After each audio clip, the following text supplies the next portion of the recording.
R. Kelly. Brother R. Kelly is one of the greatest performers in the history of performing. Do I know what R. Kelly did? Absolutely not. Am I speaking about his case? Absolutely not. What I'm speaking about is R. Kelly was a man who could not read and write. R. Kelly is a man who wrote, he produced, he sung, Trapped in the Closet. R. Kelly is a man that gave us hit after hit for 20 years, could not read or write. So R. Kelly has been trying to get a hold of his masters, and he's been fighting for his masters in court. And right before, allegedly, he gets a chance to defend himself to get his masters in court, now he's in jail. Now, I don't know what Brother R. Kelly did, but I know how much R. Kelly is worth dead. For all that material for 20 years, written and produced, to be owned by a record company, I guarantee you they won't stop you from selling R. Kelly and telling you how good it is to buy if R. Kelly was to die in jail.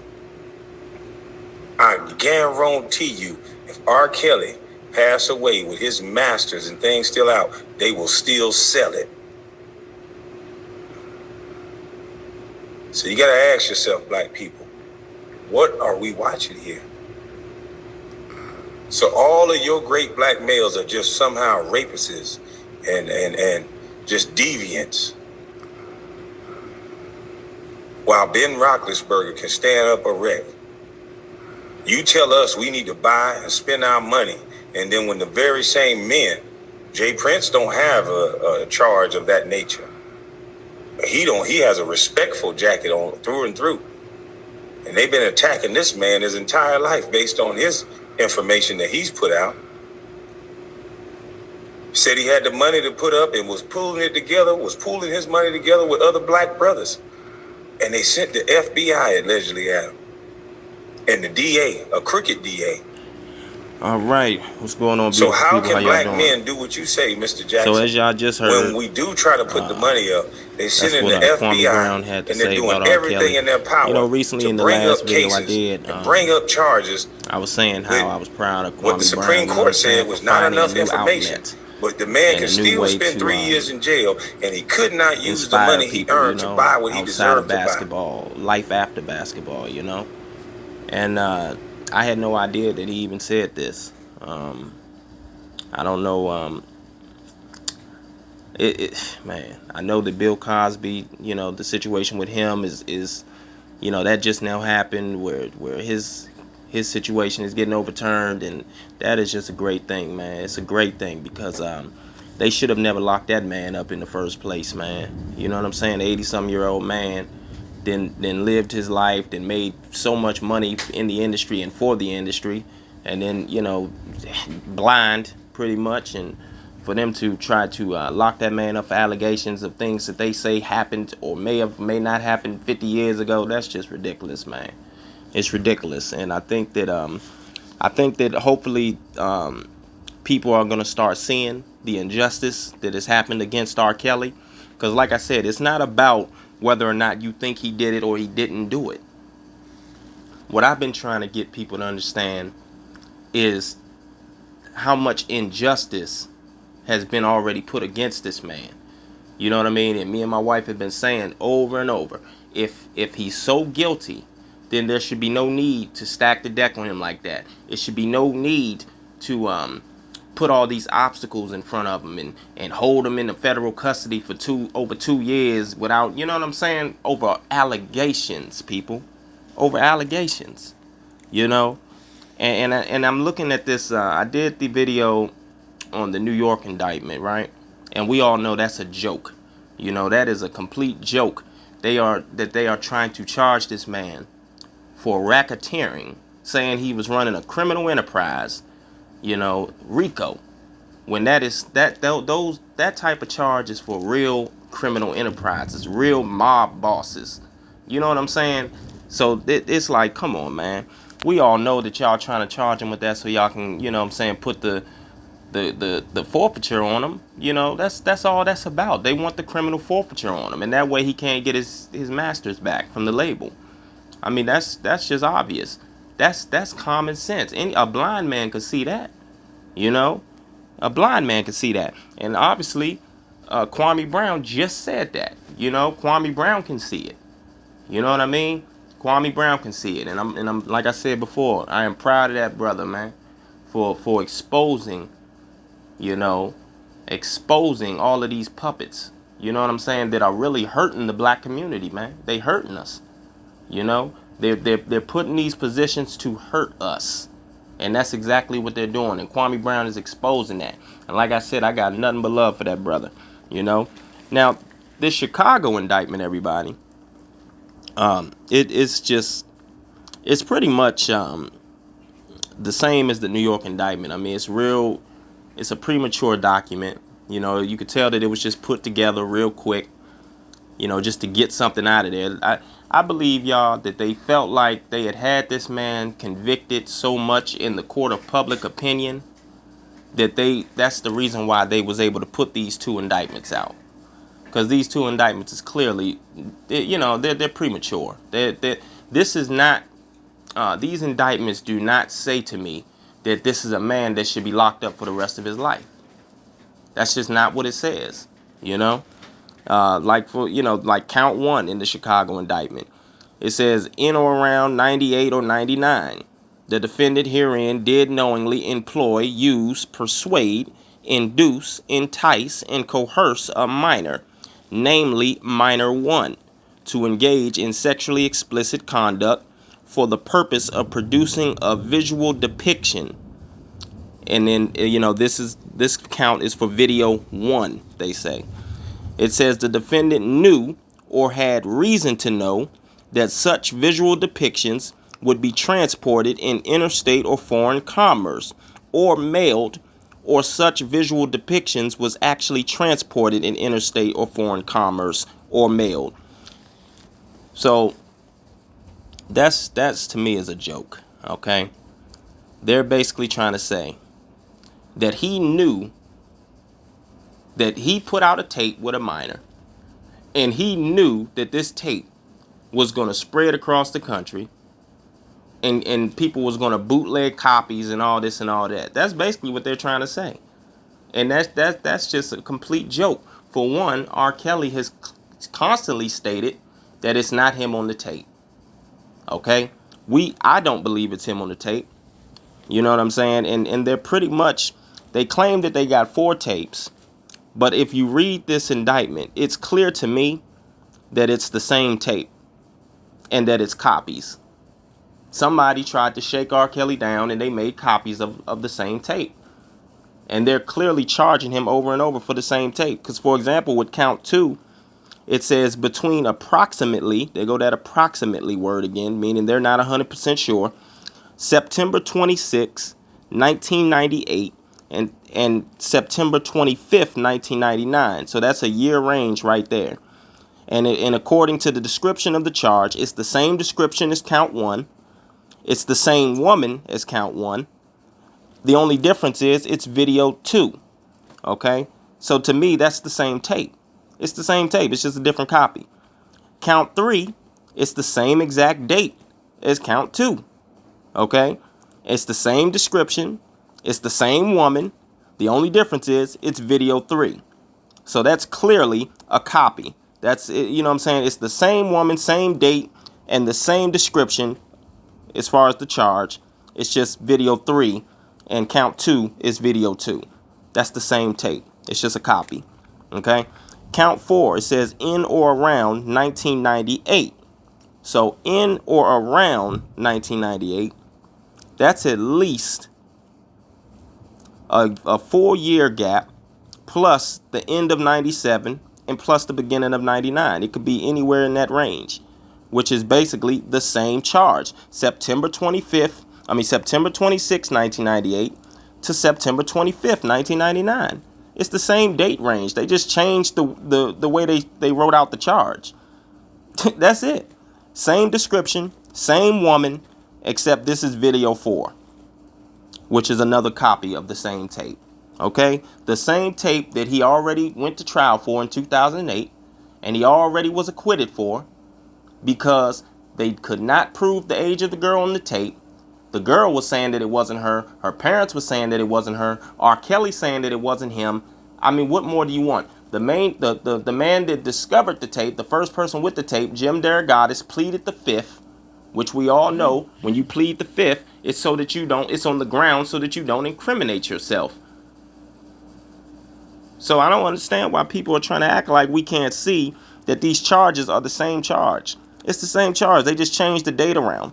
That's all they did. No, they didn't even change the date. They just rewrote the date. That's all. They just rewrote it. You know, it's just ridiculous, man. It really is. In count 5, it says Kelly was the president and manager of several businesses, each located in Chicago, the Northern District, that he maintained in furtherance of his music career. Why wouldn't he have? I mean, what is wrong with running businesses? What is wrong with trying to run a business? I don't understand. Like, I'm just not seeing no crimes here, man. I'm just not. I'm seeing speculation. I'm seeing speculation for real. I'm seeing gossip, and I'm seeing nothing but allegations that don't even seem like there's any solid evidence attached to them, man. No solid evidence attached to them. You know. It says including but not limited to Base Productions Ltd. And RSK Enterprises LLC, the Kelly businesses. Well, there goes that Base Productions and the RSK Enterprises. For some reason, they're trying to figure out where the money is. That's all these indictments is about, man. They just want to get down to this man's money and stop this man from getting his generational wealth. We all can see it. We all can see this, We all can see this. And the thing that I have, the main problem that I have with this indictment here, this Chicago indictment, the Illinois indictment, is it's so much extortion inside of it. I mean, it's obvious that this man was being extorted, or people were attempting to extort this man for money. It's clear to me. It says between approximately 2001 and 2009, approximately 2009, Kelly, McDavid, Individual A, and others caused Individual B to be paid hundreds of thousands of dollars for obtaining and returning multiple videos that they knew depicted Kelly engaged in sexual contact and acts with a minor. Well, first and foremost, what stands out to me with that is it says multiple videos, okay? Now, there was only one tape in the trial. So why is and they had that tape because that's the tape that R. Kelly got indicted on. So where are these other tapes? What's these other tapes? They're copies of the same tape. That's all it is. Copies of the same tape. It says in approximately 2007, Kelly and McDavid paid minor 2 and individual C each approximately $100,000 in exchange for their efforts to return Kelly's videotapes. Videotapes with an S, okay? Now, minor 2, which we know was Lisa Van Allen, right? Which we know she wasn't a minor for one. If she said she met him at the Home Alone video shoot, she would have had to at least be 18 by the time she hooked up with R. Kelly. Okay? So, if she admitted to stealing the tape, to stealing a tape, this is what she said. She stole a tape, right? Why would they say obtaining and returning multiple videos? You know what I'm saying? They're saying in their efforts of retaining multiple videos. But she stole the tape. So how much effort did she have to put in to get the tape back? She had already stole it. You know what I'm saying? It's just dumb. They are really just dumb to me, man. And then and my question is, right? It says that they directed them to take a polygraph test. But why did they direct individual B to take a polygraph test along with minor 2 and individual C? It doesn't make sense. If they only paid minor 2 and individual C $100,000 each, why would individual B have to take a lie detector test? Because like I said before, if I know that I'm not getting paid to do something, why am I taking a lie detector test? Why would he take a lie detector test unless he got paid as well and they are omitting that information? Now, why would they omit that information in 2007 that individual B got paid?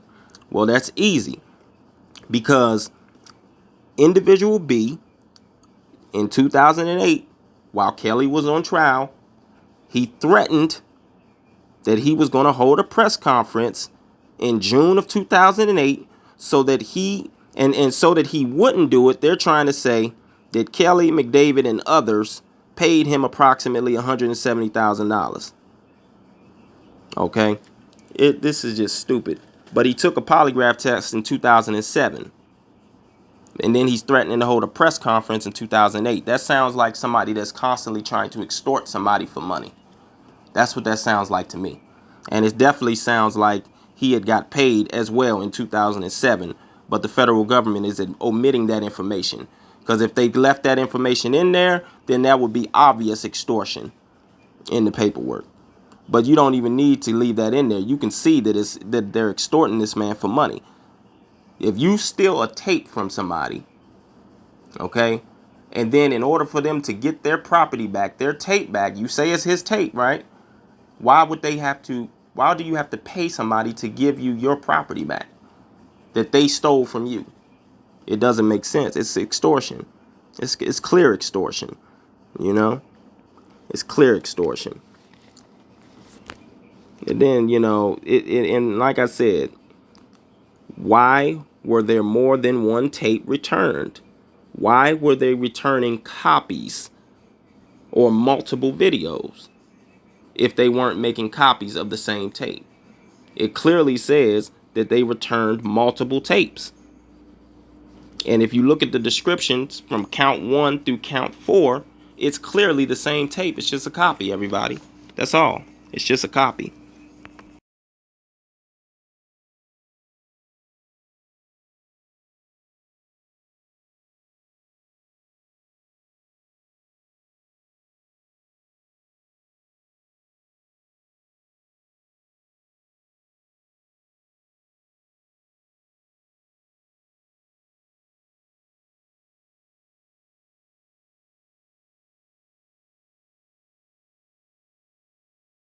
Supporting you and your daughter now. Yes.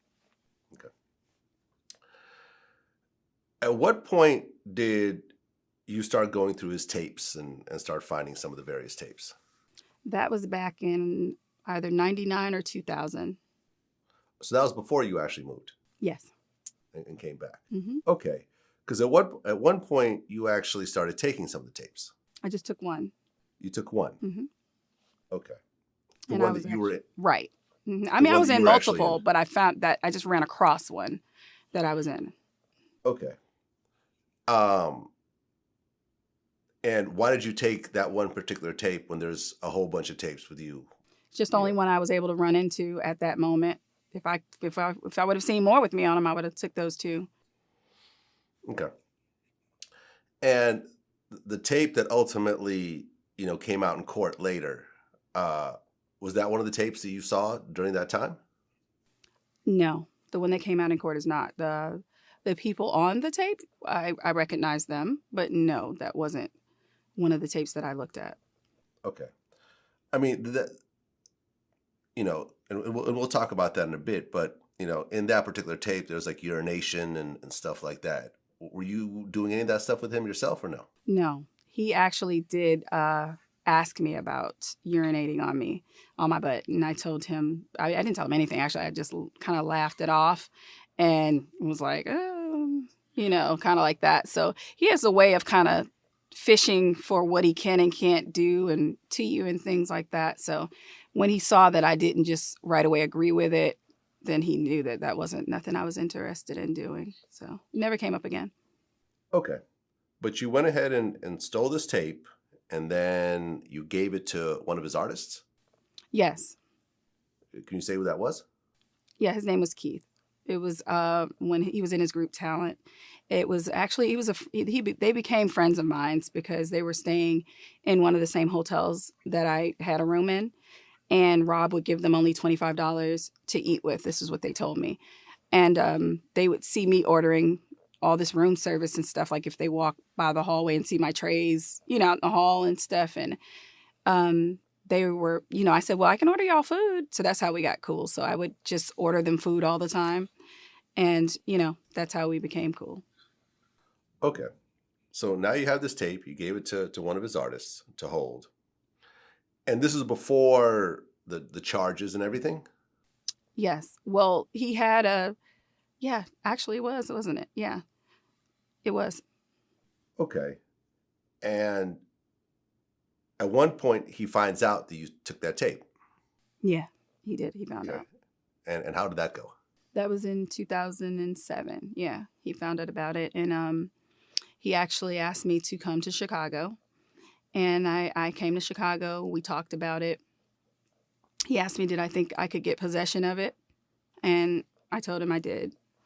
And I actually spoke with Keith and got him to come to Chicago with the tape. Okay. So I guess Kelly's lawyers said that you tried to get $300,000 for that tape. Yeah, no. We didn't try to get anything for anything. Okay, No, so he actually, he did give them money for the tape, but he gave them, it was his idea. He said, I will give you $250,000 for the tape. So it wasn't, they didn't say, oh, if you give me, I have this, and if you want it, you get, no. They didn't even want to deal with him. They didn't want to talk to him. They didn't want to give him the tape, nothing. So no, it wasn't anything like that. Okay, but you just offered him $250,000. So yeah, he did. He offered them, but they'd be. Wouldn't you take it if somebody offered you some money? That's not blackmail if you offered it. Okay. And so, were you involved in that financial transaction? Did you get part of that money? I was involved in it, yes. First things first. The one who had to. As you can see, they're saying multiple tapes in the paperwork. She just said out her own mouth that she only took one tape. Can you say how much you so got that's your that? Proof right there that they made copies of that tape. It ended up all right. Being, now, second of all, what stood out to me is as DJ Vlad. Okay, so you got 100 and Keith got 150. Really pisses me off too with this with his questioning about R. Kelly. But that's for another topic. He asked her. Did they asked whether or not they asked R. Kelly for $300,000 or whatever.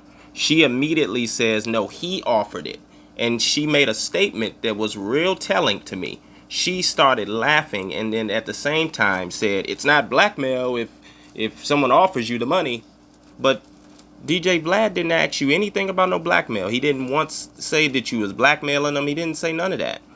So to me, that was a guilty conscience right there, a guilty conscience.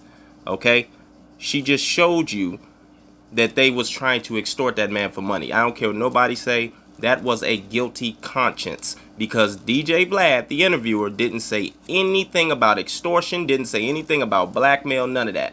She said it out her own mouth.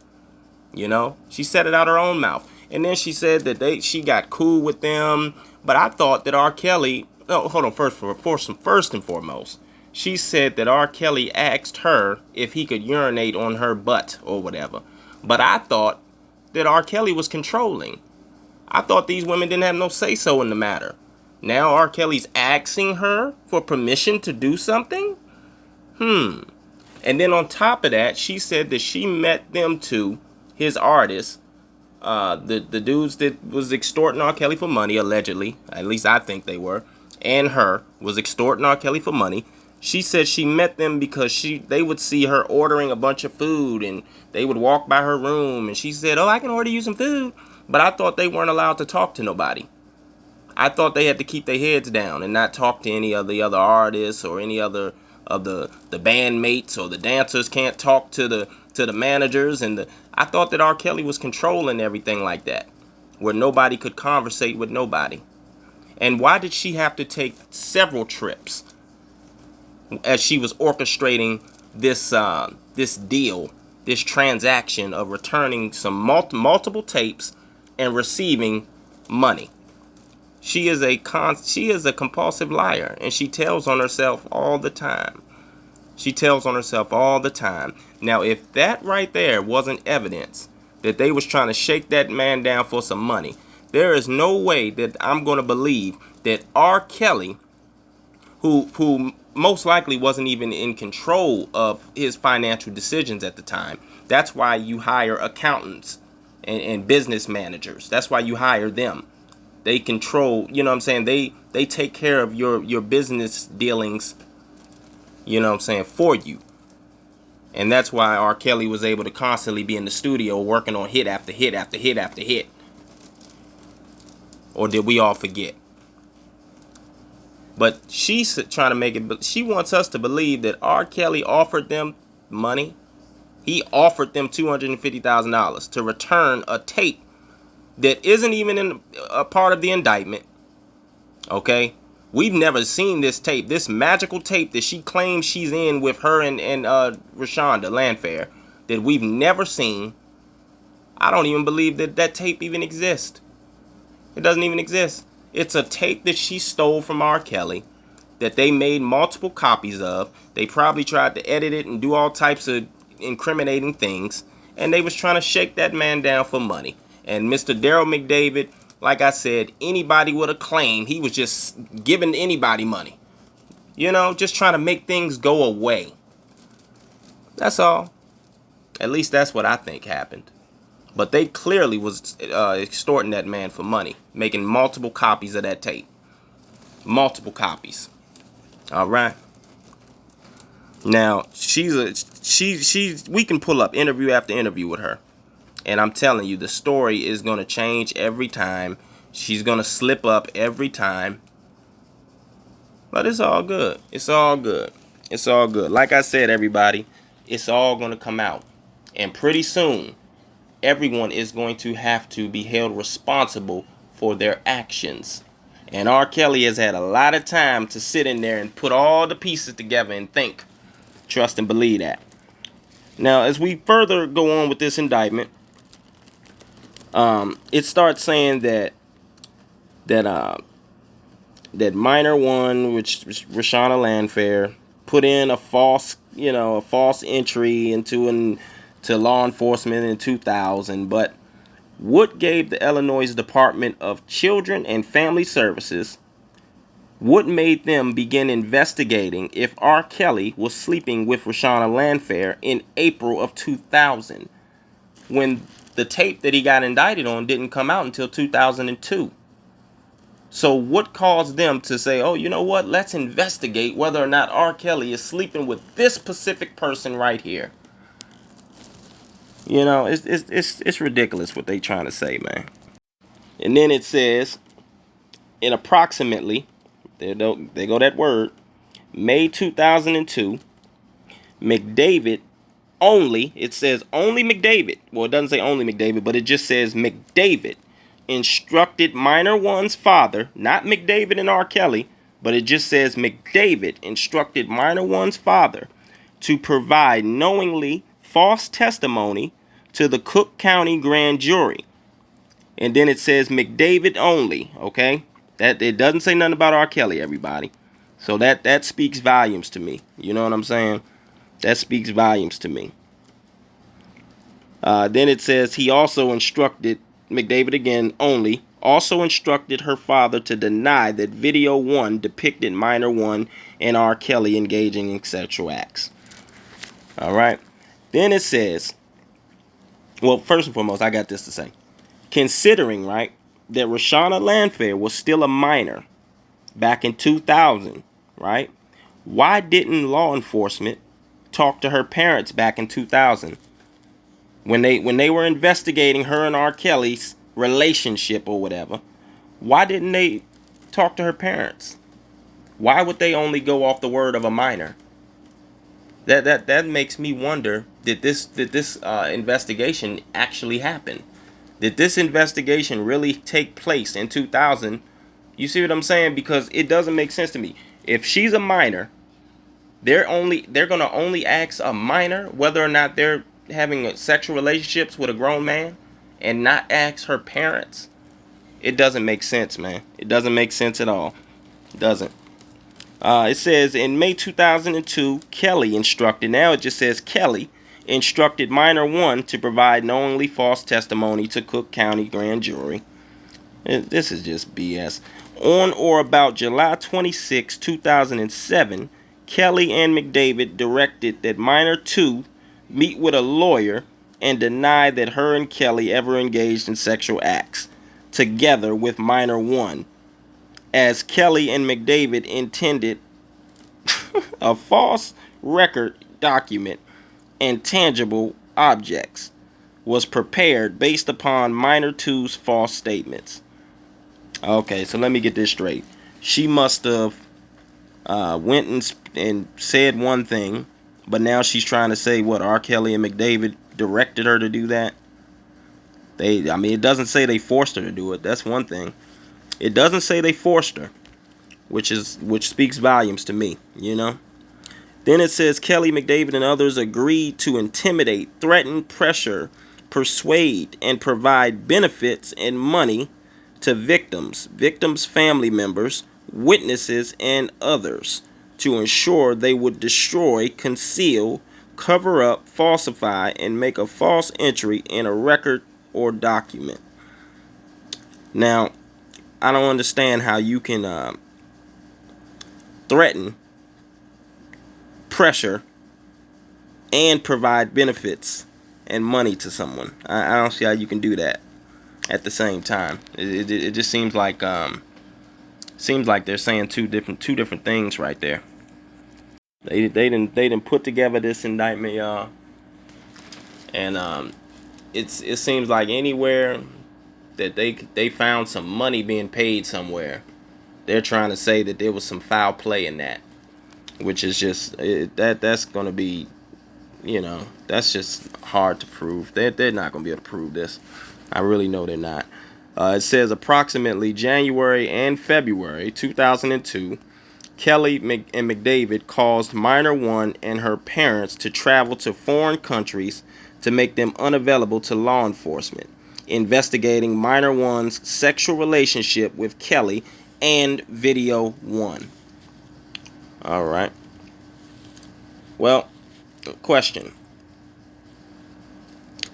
Rashana Landfair, right? She was in a band,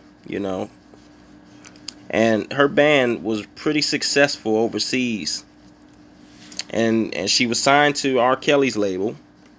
So my question is, why couldn't she have just been going out the country to perform? You know what I'm saying? If she's successful, she's in a successful band. For the Cause was the name of the band. For the Cause was very successful, especially out in Germany and stuff like that, all throughout Europe. I think their song Stand By Me hit the top 10 in 10 different countries. The top 10 in 10 different countries throughout Europe. So if they're going to foreign countries, why can't it be just to perform? That's where their group is successful at. But no, they want us to believe that R. Kelly sent them out there so that they could avoid law enforcement from doing this investigation that they had 6 years to do, because his trial didn't start until 2008. He was indicted in 2002. They had 6 years to do this investigation. Now I know that the Landfairs was not out of the country for 6 years straight. That I do know. Also, it says hold on, let me see. It says in May 2002, minor 1 and her father testified to the grand jury. What about the mother? The mother didn't have to testify? But check this out, right? If the video didn't come out until February 2002, the one that he got indicted on, right? How can they say he sent them to foreign countries first in January of 2002 to make them unavailable to law enforcement investigating minor 1, R. Kelly, and video 1? How could he have sent them out the country in January? The tape hadn't hit the airways until February. And they're saying he sent them out the country in January and in February to avoid so that they wouldn't be available to law enforcement, who was investigating her and R. Kelly's relationship, and they was investigating video one. It doesn't make sense. It doesn't make sense at all, everybody. It doesn't. From approximately 2000 to approximately 2015, Kelly McDavid made payments and bought gifts for minor one and her parents. Between approximately January 2014 and approximately October 2015, Kelly caused monthly payments to be made to minor one, with many of which contained settlement in the transaction line or something similar. Kelly made these payments to ensure minor one continued to abide by her previous false statements. McDavid, hold on, first and foremost, though. Then it says McDavid was paid in 2014 to 2015 for protecting Kelly's image, reputation, and assets. But my question is, the man he was indicted in 2002. He went to trial in 2008. He was acquitted.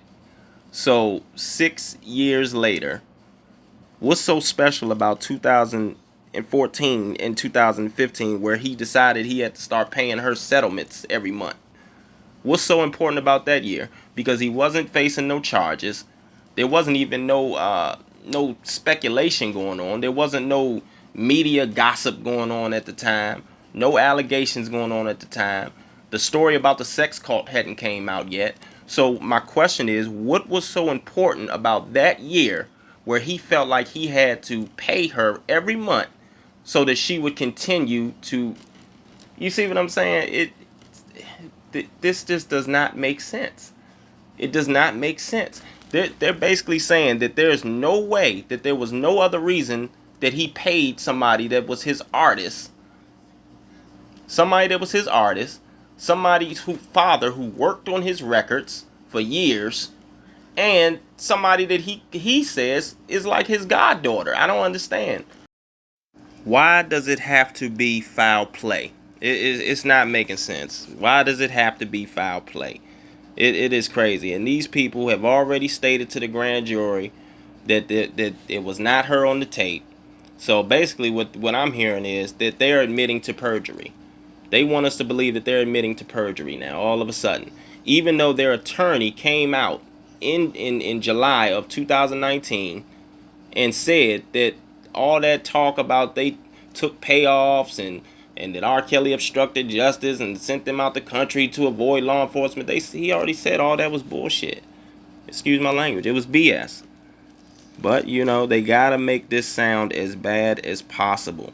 And I think, everybody, that we have been hoodwinked. You know what I'm saying? I think we have been bamboozled to thinking that this woman, this grown woman, Rashana Landfair, is going to testify against R. Kelly. I just don't see it happening. I do not see it happening. It says in approximately September 2008, he paid minor one's father $30,000 with his Base Production Ltd. And that was signed by McDavid. It wasn't signed by R. Kelly, but it was signed by McDavid because he was his accountant, his business manager. He was handling his business affairs while R. Kelly kept working, bringing in the money, bringing in the hits. Do you understand? And like I said before, why couldn't that just be payment to an employee? The father worked on the record, on R. Kelly's records for years. Even after the trial, even after the so-called tape, he still was working on R. Kelly's records. So why couldn't that just be payment? Just payment for doing your job. It's that simple. It says approximately August 2013, Kelly caused Base Productions Ltd. to transfer the title of a GMC Yukon Denali to minor one. He said that was his goddaughter. Why does it have to be foul play? He couldn't just want to give her a Denali? She used to be his artist. Well, I don't know. She might have still been under his label. I don't know. But I know she used to be his artist. He says that's his goddaughter. Why can't he just want to give her a gift? It's not making sense. It doesn't necessarily mean, because in 2013, like I said, there was no allegations floating around. There was no nothing. He wasn't being investigated by law enforcement. He wasn't facing charges. What would be his reason? He had already been acquitted in 2008. What's so special about this time where now he feel like he got to start paying people off again when there's no allegations floating around? Let's be serious here, man. Approximately September 2014, Kelly caused a wire payment of $80,000 to McDavid through his firm Winkler and McDavid Ltd. Okay, McDavid is his business manager, his accountant. He has to pay these people. They have to get paid. There's nothing wrong with it with protecting an artist's image. That's what they're supposed to do if they're working for him. They're supposed to protect his image. They're supposed to protect his brand. Since when did that become a crime? When did that become a crime?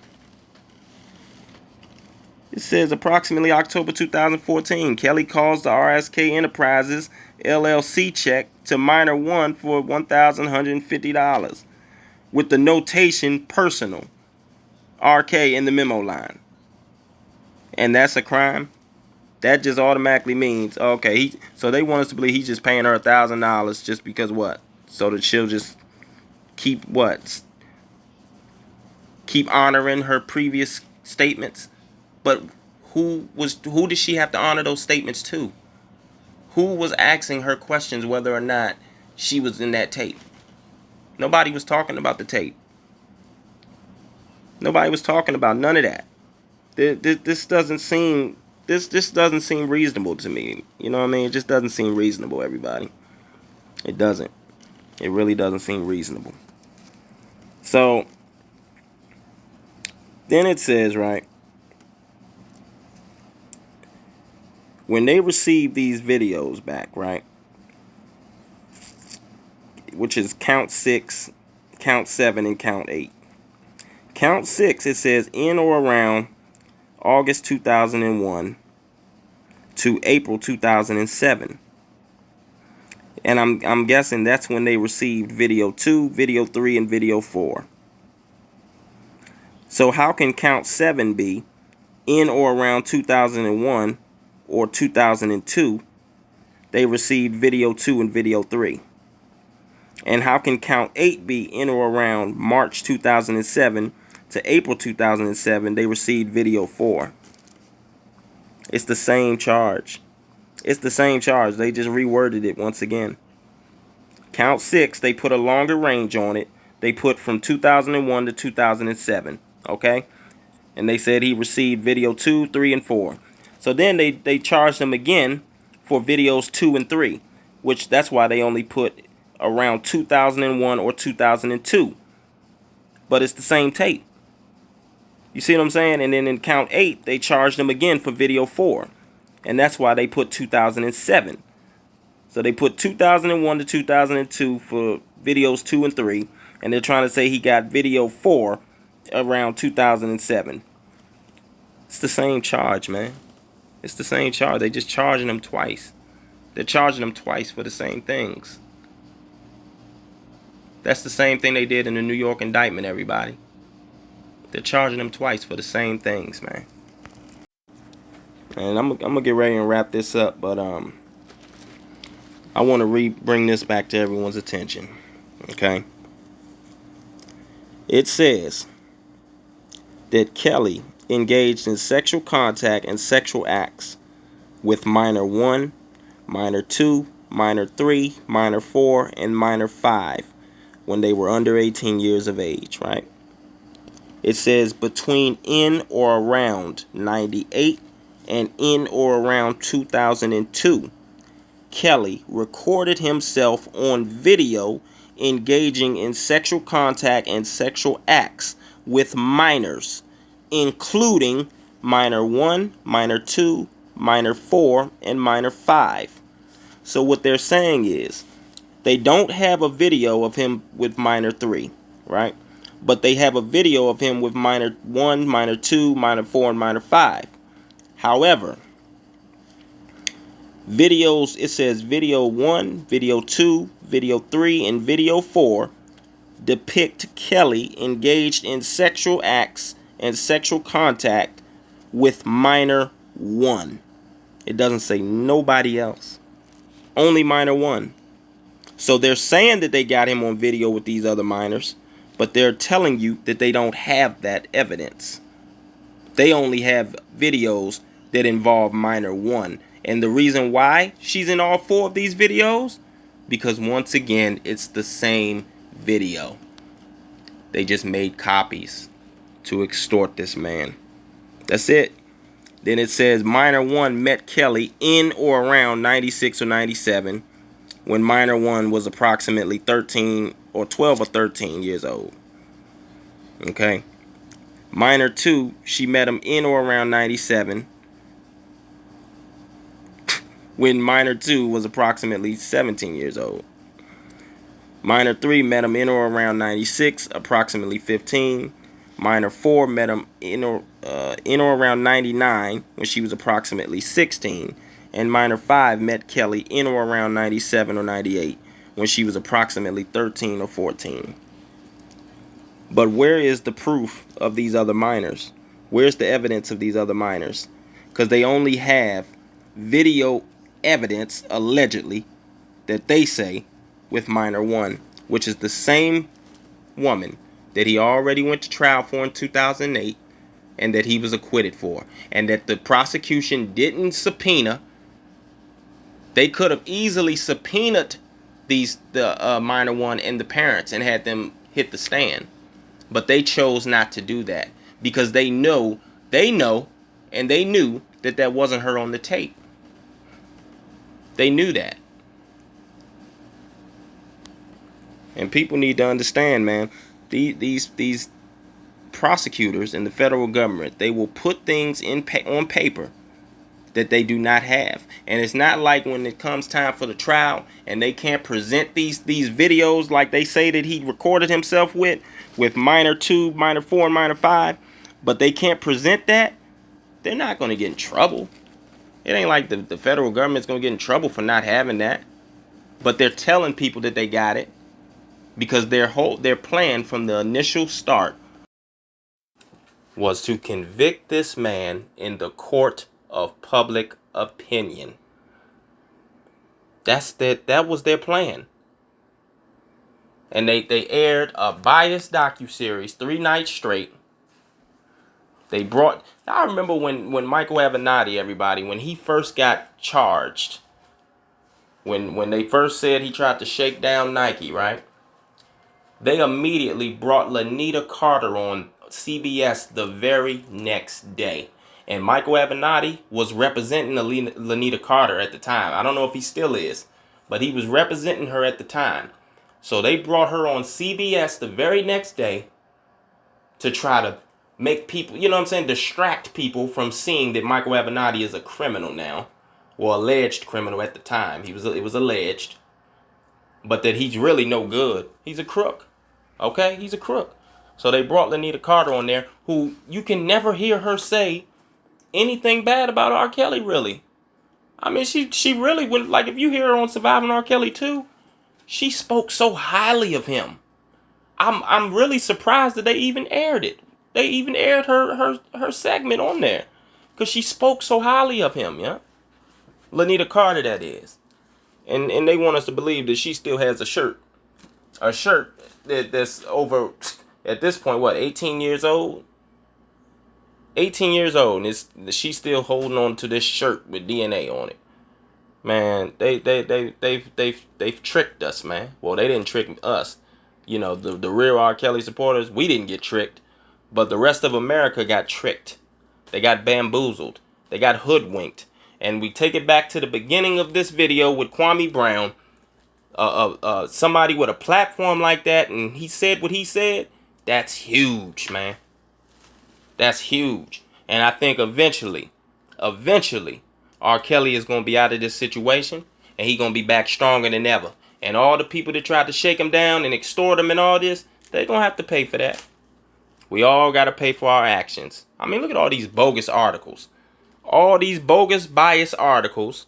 While this man is facing charges, they're putting these articles out. Trying to get people, you know, trying to sway the public.